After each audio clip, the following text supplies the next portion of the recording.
I'm good. Thanks. Phil, well batted today. How would you sum up that innings of yours? You obviously started with a pretty good maiden over to you, and then as the innings progressed, you really got going. Yeah, it was. Obviously Archdeep's a very good bowler. I'm having a bit of trouble seeing the ball, if I'm being completely honest with you. It's, I think, the left arm angle and where the seats are underneath that side screen, and majority of the over being full, it's actually quite difficult in patches. But yeah, I suppose it gave me a few extra balls to sort of read the conditions and assess and communicate them. And then, once we got out the power play, fire a few shots back and get to a really good total. Yeah, it was.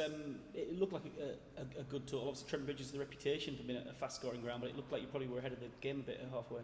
Yeah, I think things have changed here in white ball cricket over the last few years.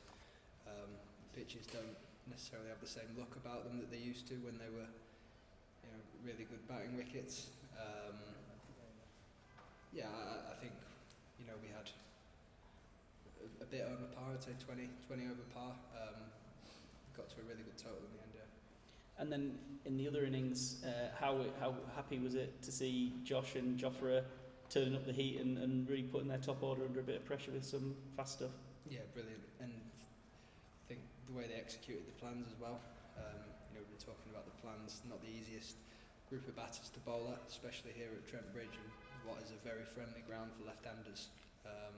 Seeing as 6 of their top 7 are lefties. I think they did really well to execute, and I'm really pleased for obviously Joff, but Tungi playing his second game to get 4 for and execute like that is really good signs for him. And 2-0 up with 2 to play against the world number ones, the world champions. How big of an achievement would it be to knock India off here? Yeah, it would. I'm quite boring. I'll just say one game at a time, one ball at a time. I try and one game at a time gets you there. Yeah, exactly that. And hopefully we go to Bristol and put in a similar performance. And we've seen obviously in Indian conditions they've really made life hard for England at various times. Do you feel like in English conditions you can really be that unbeatable team, that sort of best team in your own conditions here, and make life equally hard for teams coming over here? I'd say so, with the way we're playing.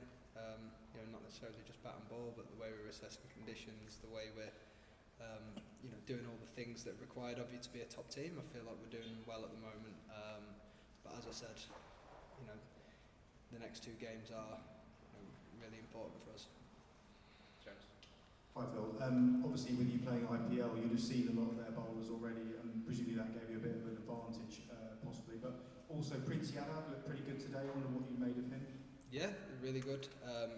Obviously had a standout IPL this year.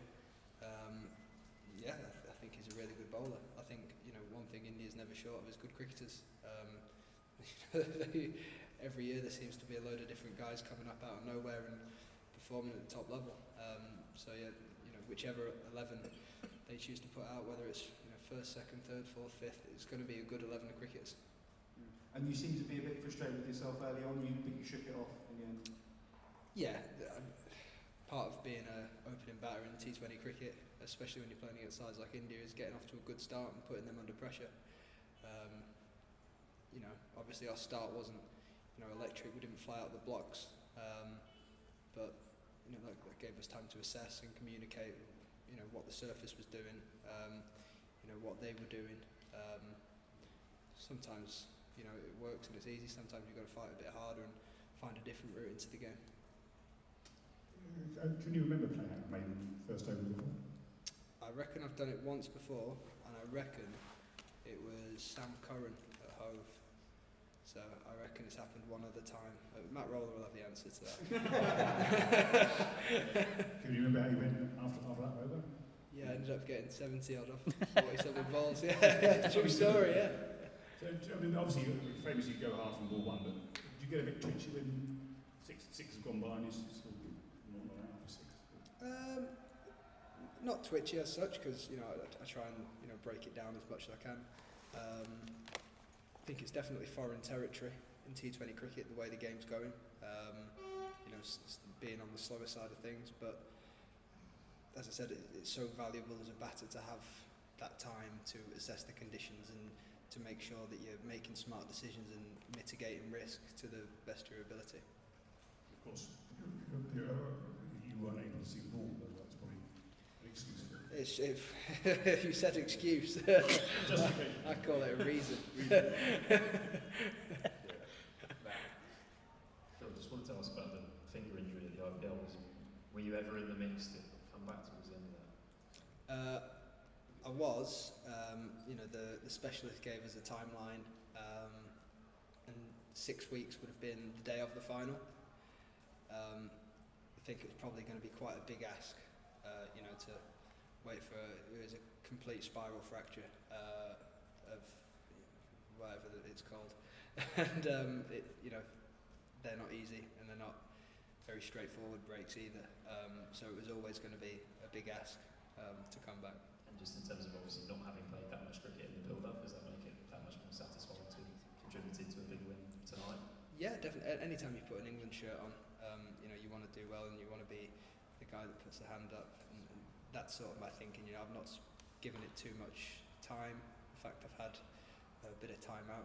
In my last game for RCB, I got a 50, and then a couple before that I got 50. So I was in relatively good form. So it's just about not trying to build up too quick to this and not being able to run before I can walk and just doing the basics really well. That's sort of where my head's been at.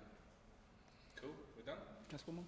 Yeah, Rory. Yeah, just as an opening bat, how much are you sort of enjoying that battle between Jofra and Sooryavanshi? Like, Jofra's digging him in short and Sooryavanshi isn't going to back down. Are you watching that and enjoying it? Yeah, Joff's horrible enough to face, I know that. I've been doing it since I was about 11. So it's nice to see someone else get the treatment for a change, yeah. And you're going to have 2 more games, you reckon Joff's going to go hard? I hope so. Thanks. Last one. You guys. Cheers. Thank you.